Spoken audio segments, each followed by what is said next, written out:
Hey, this is Joey Sykes at Backstage Access, where the real show begins. Let's get through this. We're gonna be okay.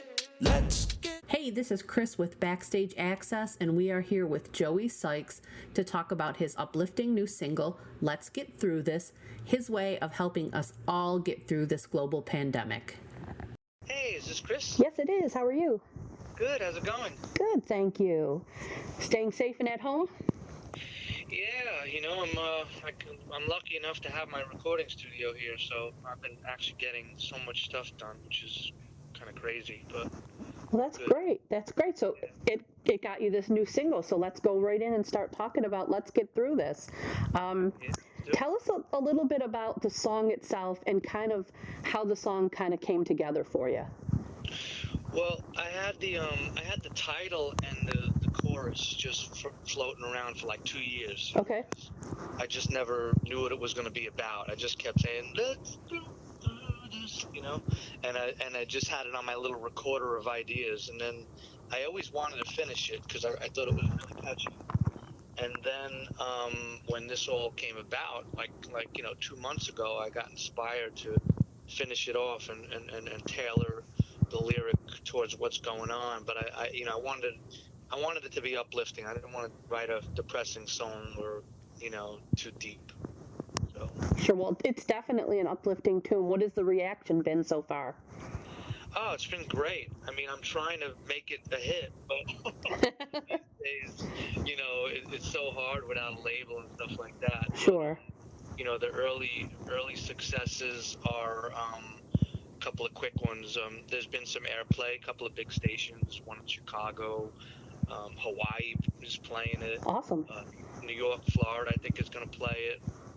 California, I had Steve Ferroni. He is the drummer of Tom Petty and the Heartbreakers. He has a guest DJ show on Tom Petty Radio on Sirius XM. Okay. And he played it on his show. He has like a guest DJ show once a month, and he played it, and because I sent it to him, and that was really great. That was only like a week ago, something, 2 weeks ago maybe. Fantastic. And Yeah. I think it's perfect because it's, like you said, it's uplifting. We don't need anything depressing. And I think it's applies to not only, the frontline workers and the people who are out there working in the hospitals, but just kind of to everybody. That's right. And to that, it was like two other things that just happened really was one guy on Delta Airlines posted up a TikTok video, and I don't know who he is. But he posted up a TikTok video that one of my fans saw and sent it to me, and I connected with him.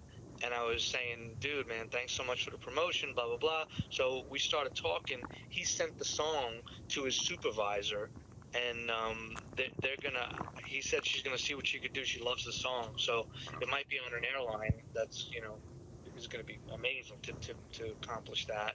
And then there's a hospital in New York that just is filming a bunch of their workers. They own 6 hospitals in New York, and they're going to make a separate video just for that and get it on TV and stuff like that. So that's fantastic. It's really cool. Yeah. A lot of good stuff happening then for you. Yeah, Now, you said that you have your own studio, so I'm assuming that you were able to kind of get the song together and into the finished product right at home and take care of everything yourself. I did. I actually wanted to step out of my comfort zone for, producing. I'm a guitar player, so, my productions are more organic, with guitars and stuff like that. So I have a friend who is a really good pop producer. Mike Avename is his name, and he's an Australian guy. He's a drummer and really good at pop. So I wanted it to have a pop kind of production, something that could be on any radio station and not have any kind of specific, genre or format. So he kind of put the beats together and stuff like that. And I sent him my tracks from my studio, vocals and guitars and bass and stuff like that. So he put that together. So he did a great job. And you play everything on the track, or do you have some guest artists? Yeah, so he helped me out with it. And then a friend of mine, Robert LaSalle, helped me out with some stuff. So it's basically 3 guys that did it. Very cool. It initiated in my studio. Let's put it that way. Now, a lot of musicians, with the lockdown and stay at home, they've been doing a lot of live streams and at home performances. And I saw on your Facebook that you may have had one yesterday. So I was going to ask how that went and how different it is to kind of perform in that format versus, in front of a live audience. Yeah, it was cool. I mean, obviously I had all my live gigs ripped out onto me like every musician. Right. It was tons of work and stuff. And so, my reluctance with that was it's hard to get the sound to sound decent on a phone, so I kind of was fighting whether I was even going to do it or not. And so I just said, what, if I could come up with an idea that's a little different than everyone else. So I called mine Live at the Garden, because I'm from New York, and that's like a thing, the Madison Right. So I put Live at the Garden, and basically I set up in my yard around all these flowers and potted plants and stuff. Nice. So that was my little funny my little idea, and I put special guest April red wine. So is it something you think you'll do more of? Did you enjoy doing it? Yeah, the response was nice.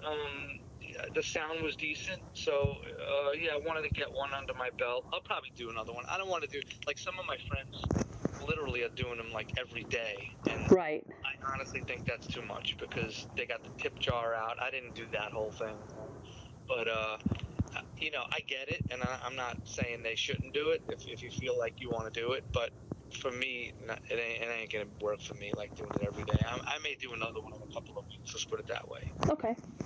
Yeah. Fair enough. And I think maybe that's something that even after people are able to tour and get out there, I think some bands and musicians and artists are still going to do the live stream thing as well, maybe in addition to, live audience events. Oh, it's a great tool for sure, and as we all probably can predict, live shows are gonna look very differently for a long time. Yeah. That's really scary and really sucks. So people are gonna have to get innovative, and hopefully they'll be able to make enough money to survive if that's all you do. Yeah. I hope so. It's one of a lot of industries that are suffering right now, and I don't see it changing in the near future. So we'll have to keep our fingers crossed and wish everybody well on that end. Yeah. Now, before this pandemic kind of hit and everybody was told to stay at home, what had you been busy doing and working on before this? Well, the latest thing was I play with a band called The Babies. Right. Know them well from my younger years. Okay, there you go. So, yeah, so I was, that's one of the bands that got a bunch of live dates pulled away. We had a cruise that was scheduled in April. We had some touring stuff, and it all disappeared. So I was doing that. The Babies just put out a greatest hits record, Anthology 2, along with a studio record, and I wrote a lot of songs on the studio record, and the two new ones on the anthology are both songs that I wrote. So songwriting is really my main thing. Okay. Like I spend a lot of time songwriting, and there's some songs of mine that got onto some TV shows in the last like 10 years, but recently I got a couple of songs on Roswell. So I'm still able to kind of make some business that way. Right. Just getting my songs out there on TV shows. Nice.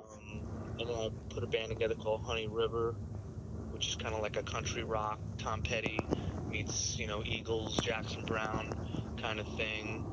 And, have a couple of videos up on YouTube. And Tom Petty's drummer, Steve Ferroni, he played on a couple of tracks, so that was really cool. Okay. So you've been working on a lot of different things then, and I'm assuming since, like as you said, the live shows will be down for quite some time, that you'll be doing a lot more writing, and hopefully once things ease up a little, maybe collaborating with some other people, because I know you've got just like a who's who list on your site of you work with this one and that one and this one and that one, so I'm sure you're anxious to kind of to do that again in person maybe versus over the phone and computers and internet and all that stuff. Yeah, I mean, I'm always doing something. I don't do good with downtime, so I'll find something to do. I even started learning how to make my own videos. So I'm starting with iMovie and just making my own, because I have so many songs, and that kind of were never really released properly. So I figured people like videos, and so I'm going to really spend more time making my own videos and really build it up my YouTube channel. Nice. Okay. Very cool. And then I was starting a project writing with did you see that movie Echo in the Canyon? I did not.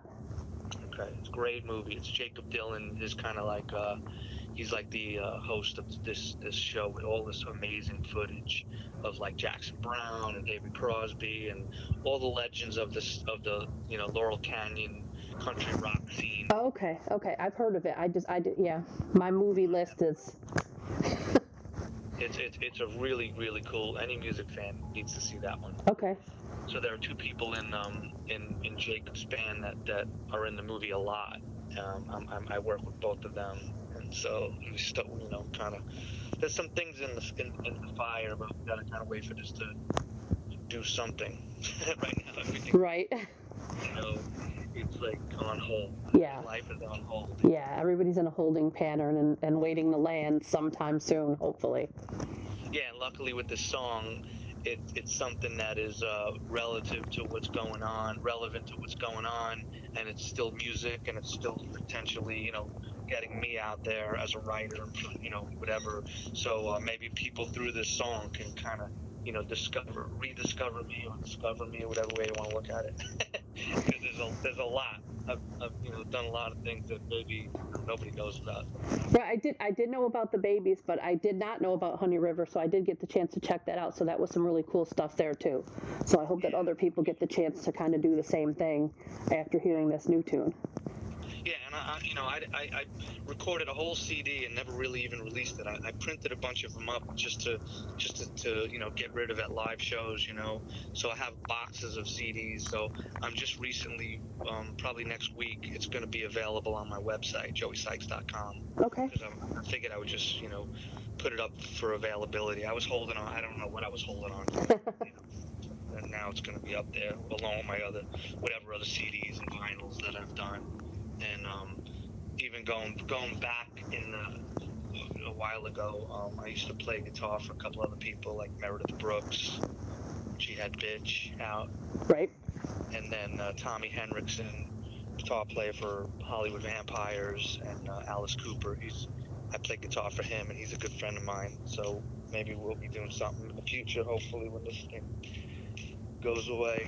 Absolutely. Well, we'll look forward to hearing and seeing more of you down the road. And I wish you nothing but good luck with this song, because it's one of the things that I played it for my son when he was coming in the door today, because he works at Amazon. So he said, "What do you listen to?" I said, "It's a song, it was written for the frontline." He's like, "Hey, I'm a frontline worker," and he was joking about it, but he dug the song. So oh, nice. I just thought I would throw that in there for you. Great. Well, I appreciate that. I mean, I'm just praying that the song can kind of reach as many people, around the world that might feel it and might be able to, add it somewhere or play it somewhere, and maybe, everything will add up and might have a moment. I hope so. And I think it's going to move some people, and that's to me the most important part of the music is when you can kind of touch somebody's heart with it.